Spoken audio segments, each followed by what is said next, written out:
여러 날 동안 해도 별도 보이지 아니하고 큰 풍랑이 그대로 있음에 구원의 여망마저 없어졌더라. 여러 사람이 오래 먹지 못하였음에 바울이 가운데에 서서 말하되 여러분이여 내 말을 듣고 글에 대해서 떠나지 아니하여 이 타격과 손상을 면하였더라면 좋을 뻔하였느니라. 내가 너희를 권하노니 이제는 안심하라. 너희 중 아무도 생명에는 아무런 손상이 없겠고 오직 배뿐이리라. 내가 속한 바 곧 내가 섬기는 하나님의 사자가 어젯밤에 내 곁에 서서 말하되 바울아 두려워하지 말라. 내가 가이사 앞에 서야 하겠고 또 하나님께서 너와 함께 항해하는 자를 다 내게 주셨다 하였으니 그러므로 여러분이여 안심하라. 나는 내게 말씀하신 그대로 되리라고 하나님을 믿노라. 그런즉 우리가 반드시 한 섬에 걸리리라 하더라. 아멘. 우리가 조금 전에 불렀던 찬송가 384장 나의 갈 길 다가도록 예수 인도하시니 내 주 안에 있는 긍휼을 어찌 의심하리요. 믿음으로 사는 자는 하늘 위로 받겠네. 무슨 일을 만나든지 만사형통하리라. 무슨 일을 만나든지 만사형통하리라. 이 찬송가는 신앙인들이 가장 많이 부르는 찬송 중에 하나입니다. 그런데 세상에서 실패를 알지 못하고 모든 일에 형통했던 사람이 이 찬송을 불렀다면 그럴 수 있으라고 생각되는데, 이 찬송의 작사자는 맹인이었던 환희 크로스비라고 하는 사람이 작사를 했습니다. 장님이 걸어간 곳곳마다 걸림돌밖에 없을 텐데 어떻게 해서 만사형통하게 됩니까? 이유는 한 가지입니다. 환희 크로스비라고 하는 이 맹인은 모든 상황이 끝나버릴 것 같은 그 상황 가운데서도 이 모든 하나님의 은총이라고 하는 사실을 받아들였습니다. 눈을 감고 있었지만 모든 게 형통했습니다. 눈 뜨고 볼 수 없는 것을 눈을 감고 볼 수 있었던 것입니다. 혹시 여러분 삶이 원한대로 삶이 되지 않고 있습니까? 하늘마다 실패로 끝났습니까? 모든 상황이 끝이라고 여기는 일이 있습니까? 그렇다면 낙심하지 마십시오. 절망하지 마십시오. 이 어려움을 복받는 기로 만드실 주님을 축원합니다. 골프공을 보게 되면 골프공이 이렇게 동글동글하고 맨질맨질한 것이 아니라 움푹하게 이렇게 곰보처럼 생겼어요. 원래는 이렇게 둥글둥글하게 생겼답니다. 근데 계속해서 때리다 보니까 이 골프공이 거칠어지면서 공이 더 많이 간다는 사실을 알고 골프공 상업자들은 이 공을 더 멀리 나가기 위해서 그 거친 곳에 대해서 구멍을 파서 골프공이 되게 됐다는 겁니다. 오늘 본문의 배경을 살펴보게 되면 사도 바울은 제수의 몸으로 알렉산더라고 하는 배를 타고 지중해를 걸어서 로마로 가는 중이었습니다. 그런데 갑자기 불어닥친 계절풍인 유라굴라라고 하는 태풍을 만나게 돼서 그 배를 탄 276명이 14일 동안 아무것도 먹지 못하고 삶의 여망도 없고 바람 부는 대로 이렇게 표류하고 다니는 그야말로 모든 상황이 끝나버린 절망적인 상황 가운데 있었습니다. 그런데 그때 사도 바울이 일어나서 그들에게 유명한 말을 하게 됩니다. 오늘 23절부터 25절까지 말씀 한번 읽어볼까요? 사도행전 27장 23절부터 25절 시작. 내가 속한 바 곧 내가 섬기는 하나님의 사자가 어젯밤 내 곁에 서서 말하되 바울아 두려워하지 말라. 내가 가이사 앞에 서야 하겠고 또 하나님께 너와 함께 항해한 자를 다 내게 주셨다 하였으니 그러므로 여러분이 안심하라. 난 내게 말씀하신 그대로 되라고 하나님을 믿노라. 아멘.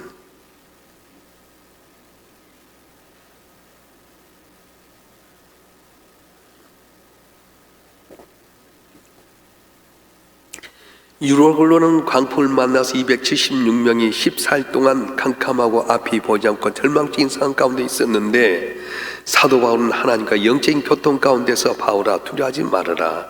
내가 가이사 앞에 내가 서게 하리라. 내게 속해 있는 모든 자들이 다 내게 속해 있는 다 내게 주었다. 그래서 안심하라. 두려워하지 말아라. 하나님 내게 말씀하신 대리라. 이렇게 고백하면서 그 배에 있는 276명을 다 구원하게 되었습니다. 우리의 어려움을 축복으로 바꾸는 비결이 있습니다. 코로나 팬데믹 가운데 우리는 절망하고 낙심하고 내일을 알지 못하는 유라굴라는 광풍을 만나서 어찌할 바를 모르는데 이 어려움을 축복으로 바꾸는 길이 있다는 거예요. 어떻게 해야 됩니까? 첫째는 하나님 원하시는 길을 가는 것입니다. 따라서 합시다. 하나님이 원하시는 길을 가야 합니다.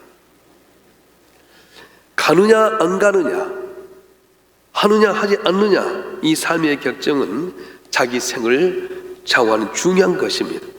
그 결정 여하에 따라서 내가 광풍을 만날 수도 있고 아니면 오히려 순풍을 만날 수도 있습니다. 오늘날 현대가 하나님의 말씀을 경시하고 과학기술이나 경험이나 물질이나 이런 걸 중요시 여기기 때문에 결국 우리가 유라굴라는 광풍을 만나게 된 겁니다. 본문 11절은 뭐라고 말씀합니까? 다 같이 한번 읽어보겠습니다. 11절 말씀 시작. 백부장이 선장과 선주의 말을 바울의 말보다 더 믿더라. 선장은 배를 움직이는 아주 노숙한 경험을 가진 전문가입니다. 선주는 배의 소유주로서 사업가입니다. 그런데 바울은 어떻습니까? 항해 비전문가고 재수의 몸이었습니다. 따라서 백부장이 선장이나 선주의 말을 듣지 재수인 바울의 말을 들을 수 있겠습니까? 그런데 선장이나 선주의 말을 듣고 배를 움직였던 그는 얼마 되지 못해서 광풍이라고 하는 유라굴로를 만나게 되게 됐던 겁니다. 혹시 여러분 신앙생활인데 여러분 경험을 너무 앞세우고 신앙생활하고 있지는 않습니까? 자기의 기술을 자랑하고 있지는 않습니까? 자기의 욕심을 앞세우고 있지는 않습니까? 영적인 판단을 무시하고 내 생각과 경험과 재주를 앞세우고 가게 되면 유라굴로는 광풍을 만날 수밖에 없다는 것입니다. 한 말씀을 대로 살아가는 것이 비합리적이 어려운 것 같아도 이렇게 말씀하신다면 하나님 원하신 길로 가야 됩니다.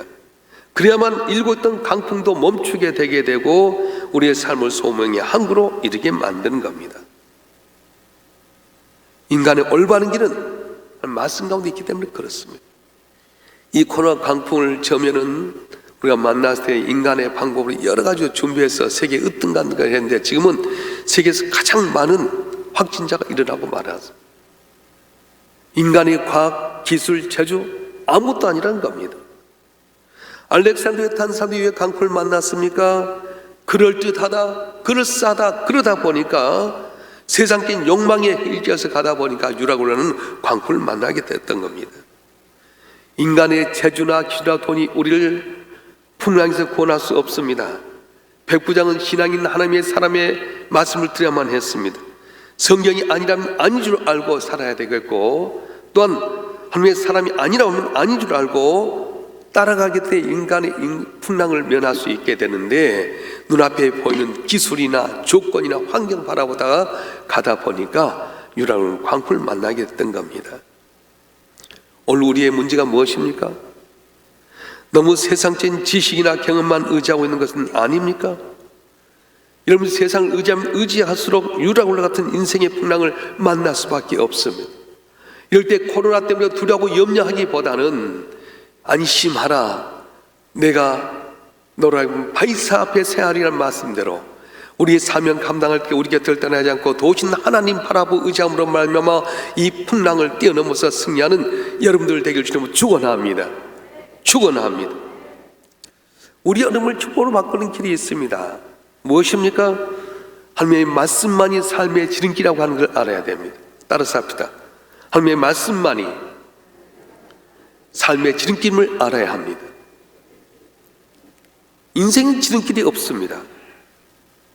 우리는 돌아간 것 같아도 더딘 것 같아도 하나님 말씀만이 확실한 지름길인 줄 알아야 됩니다.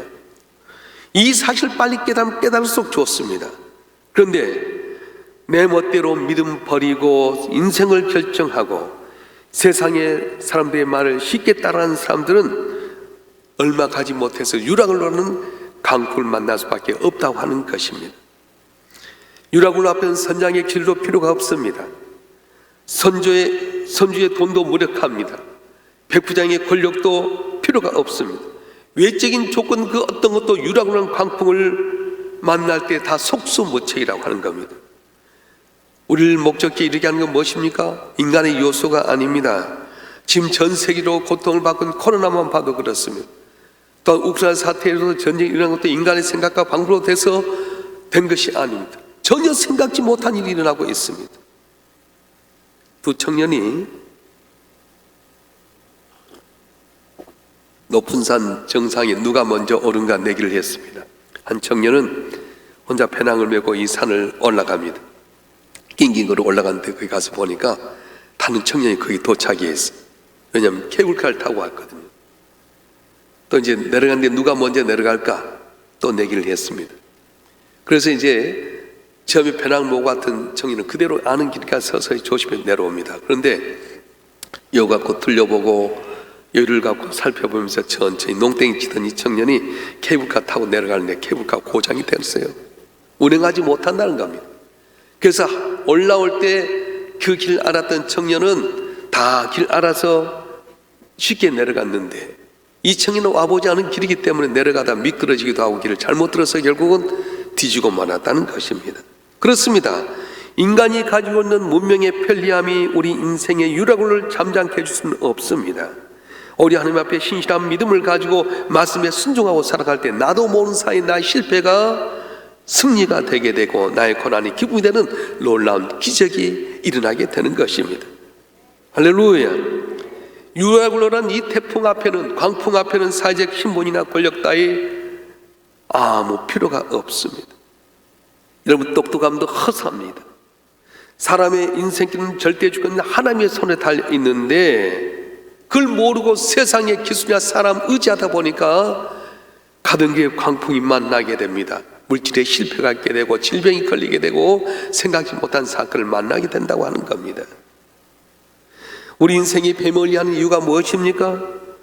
하나님의 말씀을 경시한 데 있습니다. 그래서 손해보는 것 같아도 하나님의 뜻을 기다리며 말씀대로 살아가면 우리가 알지 못한 놀라운 기적의 역사가 일어나게 된다고 하는 것입니다. 할렐루야.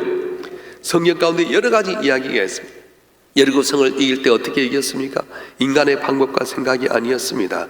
말씀대로만 따라가서 하루에 한 바퀴씩 돌고 여섯째 날 그렇게 돌아라, 일곱째 날 일곱 바퀴를 돌고 외칠 때 외치라. 그런데 갈 때 어떻게 하느냐? 너희가 양강나팔을 잡고 일곱 양강나팔을 갖고 제사장들이 앞에 양강나팔을 불고 나갈 때는 잠잠하고 순종해라. 그 거대한 여리고성을 인간의 방법과 생각을 물리친 것이 아니었습니다. 그런데 말씀대로 순종했더니 그 거대한 성이 바싹 무너지는 역사가 있어 승리하게 됩니다. 그런데 어떻습니까?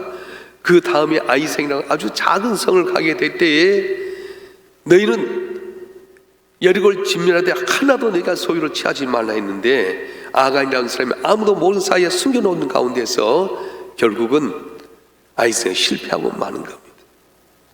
내가 생각할 때 여리고성은 해결하지 못할 것 같았는데 말씀에 순종할 때 승리하게 됐습니다. 아이성 저 정도는 누워 떡 먹자고 생각했는데요, 실패하고 말았습니다. 왜요?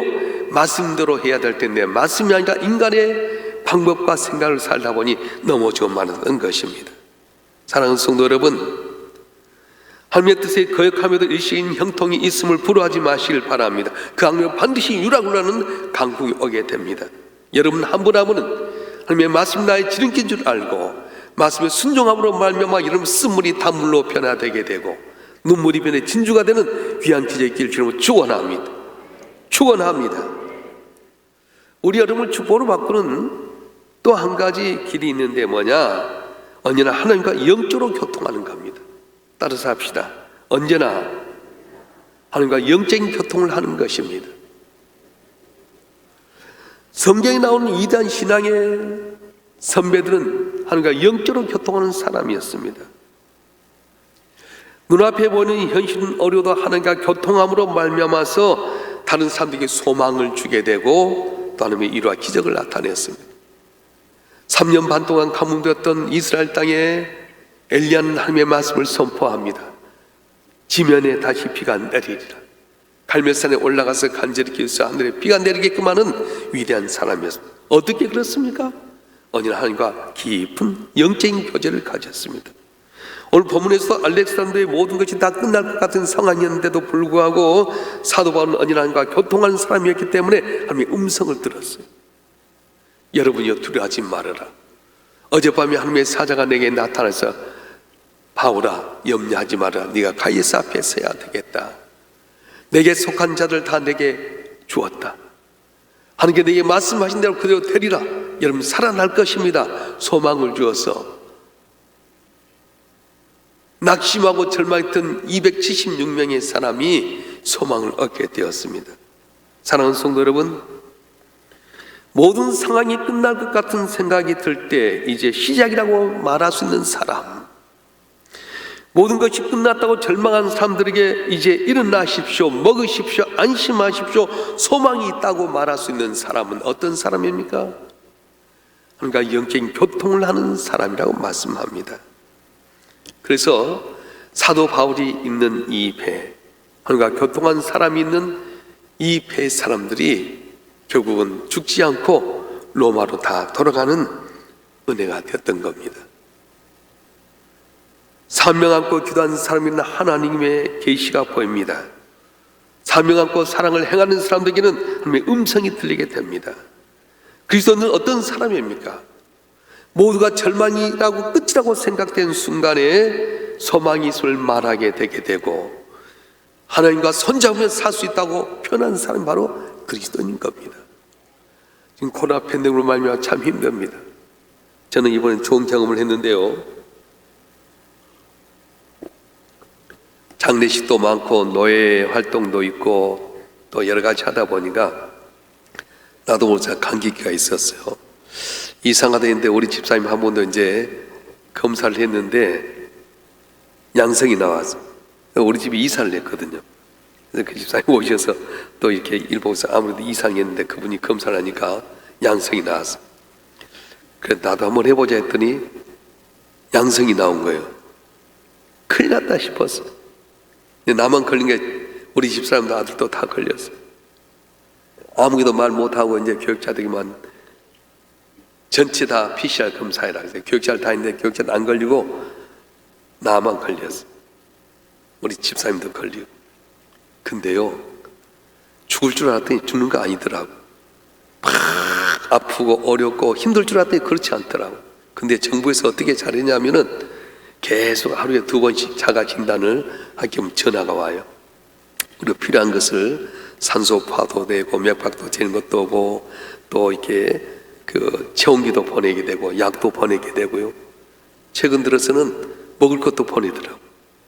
설렁탕도 보내고 김치볶음도 보내고 김도 보내고요. 그런데 몸이 아픈 것이 아니라 약을 먹으니까 사람이 몽롱해진 것뿐이에요. 그동안에 계속해서 열심히 살다가 쉬지 못했는데 8일 동안 푹 쉬었어. 근데 한 가지 문제는 뭐냐면은 아이고 이렇게 쉬니까 설교 준비할 텐데 머리가 멍하니까 생각이 아무것도 없는 게 있잖아요. 그러다가 자가격리가 끝나고 나서 이틀 후에 이제 교회를 나와서 어제 새벽인데 목이 꽉 잠겼어. 말이 안 나오더라. 근데 정말 좋은 건 뭐냐면 하나님 앞에 나와서 예배하고 여러 가지 일하고 또 전화하고 막 이렇게 이제 살펴보는 가운데 하루 만에 몸이 굉장히 달라지는 거예요. 저희 집사람도 지금 비실비실합니다. 주일까지 가는 확진자에 주일날 이제 다 이제 오늘 풀려져 갖고 주일부터 내일부터 이제 다니게 되는데 제가 여보 이제 풀려지면 나가라고, 바람 쐬라고. 바람 쐬면 좋아지게 된다. 우린 코로나 걸리면 죽을 줄 알았어요. 코로나 걸리면 다 난리 날 줄 알았어요. 근데 그게 아니더라고요. 여러분 두려운 현장을 그렇게 보면 어렵습니다. 그런데 하나님과 영적인 교통을 하고 이렇게 살다 보니까 아 코로나 아무것도 아니더라. 너무 염려하지 말아라. 어차피 부르면 다 갈 수밖에 없는 세상이지만 코로나 때문에 죽는 것이 아니라 사명이 끝나면 죽는 것이다. 그걸 알아야 돼. 따라서 합시다. 코로나 때문에 죽는 것이 아니라 사명 끝나면 죽는다. 그래요. 사명을 끝나면 죽는 거예요. 아무리 여러분 집에 좋은 거 갖고 와도요, 그것이 딱 쓰임모가 없으면 버리게 되잖아요. 아무것도 아닌 것 같아도 쓰임만 하면 계속 쓰임받게 되는 거예요. 만약에 알렉산드리아에 바울이 타지 않았다면 그는 어떻게 되었을까요? 죽을 수밖에 없었습니다. 인생의 유라굴에 쓰러지고 있는 여러분들 곁에 여러분을 위해서 정말 기도하고 살아가는 분이 있습니까? 그렇다면 여러분은 행복한 사람인 것입니다.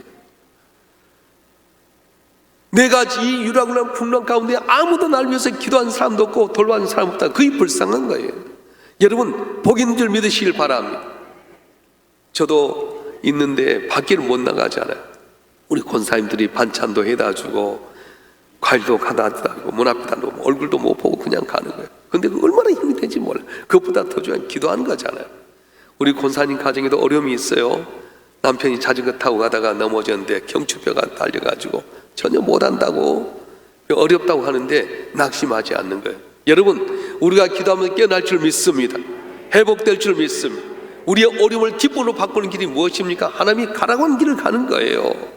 말씀이 우리의 지름진 줄 알아야 됩니다. 그리고 내가 하나님 앞에 영적인 교제를 가질 때 주께서는 돕는 손길을 통해서 담을 넘게 하는 은혜를 줄 줄 믿습니다. 여러분 한 분 한 분이 인생의 유로를 만나서 죽을 수밖에 없는 이들에게 향해서 여러분이 그를 살릴 수 있는 신앙이 되길 주님으로 축원합니다. 언제 어디서 난가 교통하는 여러분들 되길 주님으로 축원합니다. 이제 끝이라고 부정적인 낙심하지 말고 새로운 시작이다 긍정적인 생각으로 말미암아서 죄 도움 가운데 담을 넘는 여러분 되길 주님으로 축원합니다. 축원합니다. 다 같이 한번 통수로 기도하십시다. 여러분 가운데 유라굴라 풍랑을 만났습니까? 물질입니까? 건강입니까? 사건입니까? 사람입니까? 이 시간 내가 하니까 깊은 교제를 갖고 부르시고 강구와 응답할 줄 믿고 주여 삼창하고 통수로 기도하겠습니다.